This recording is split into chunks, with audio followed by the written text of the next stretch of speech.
up, everyone? This is Shakir Ramsey from RamseySpeaks.com. I'm very excited today because I'm with a good friend and colleague of mine, Jen Baker. Jen has a very strong military and general management background. She came to the Johnson School to career switch. She worked at Intel over the summer, and she is now pursuing a dual degree, master's in engineering. Jen, one of the things I didn't mention about your background is that it is so disparate and so dynamic. A couple things I didn't mention. You are a yoga instructor. You used to run and manage a Quiznos restaurant. Correct. You are the assistant varsity lacrosse coach for women. I am. At Cornell. Yes. Am I missing anything? Probably, but if it's not on my resume, I don't want to talk about it. Okay. I was a high school math teacher. A high school math teacher. Yeah, I was a high school math teacher. So my question is, you've done so many different things across so many different sectors. How have you been able to transition so seamlessly from one to the other, and how has that informed your leadership or management style? It's a good question. I don't know how seamless the transitions have been, for starters.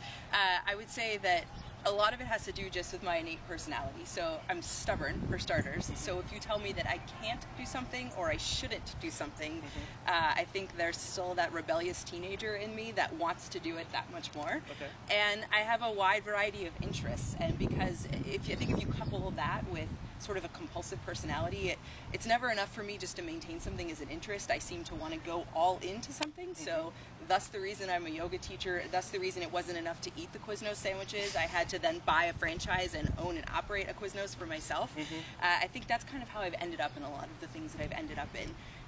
And then I think coupled with that is just being open to possibility. I certainly, looking back now to where I was when I first started looking to where I might go in life, never ever would I have guessed that A, I would be standing here, and B, I would have the resume that I currently have. I just have been open to possibility along the way and been willing to take some risks and walk through some doors.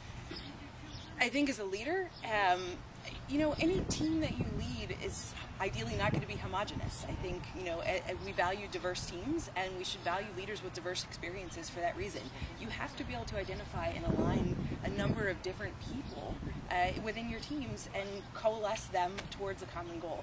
And to the extent that you've had a variety of experiences yourself, I think that just better enables you to do that. So it's helpful to be able to see diverse perspectives, and then obviously pull those together on your own to form your own well-informed opinion and then move a team forward. So that's certainly what I draw upon.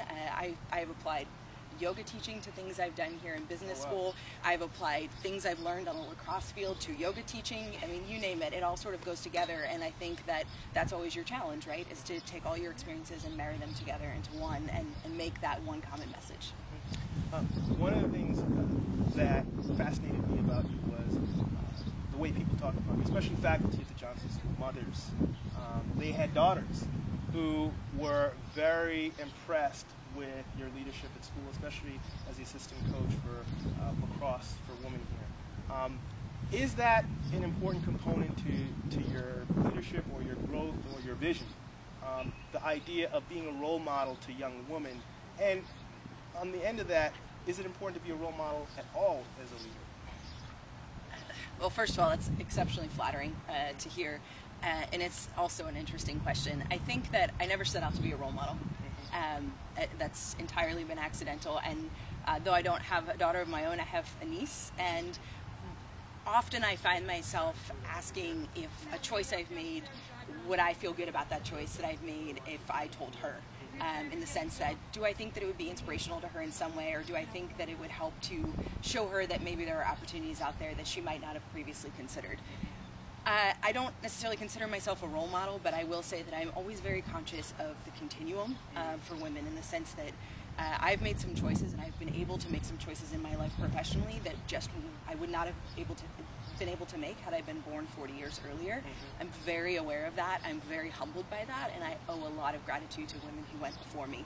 And in that sense, I continually try to push that continuum forward, and I'm aware that the choices I'm making now hopefully will inspire those who come behind me to continue to push that continuum forward, so that girls who come 40 years now, hence, will be able to make some choices that I wasn't able to make.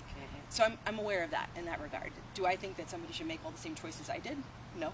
they should make the choices that are right for them. So if I've helped girls to see that, you know, maybe some things out there are unconventional, but it's still okay and you can still do those, great, that's awesome. But only so far as it's the right choice for them. As far as being a role model as a leader, you know, I think that leaders have an obligation. It's the price of entry to model the behavior you want to see in those who are beneath you and your people. So I think you absolutely, if you expect to hold them to a standard, you are obligated to model that standard yourself. But then you have to take it a step further as the leader and be willing to provide them a framework and a structure through which they can achieve that standard. So I don't think it's enough simply to model it. I think you have to go and help them achieve that standard as well. There you have it, Jen Baker, an outstanding leader at the Johnson School. As she put it, you want better, do better. If you want to be a leader, then you have to do better as a leader and think about those that are emulating you, those that are following you. Think about them a little bit as you trailblaze and create new opportunities for whatever lane you're in, whether it's as a woman, whether it's as whomever.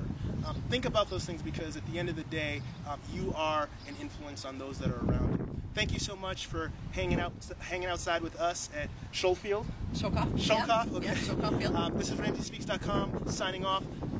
Until next time.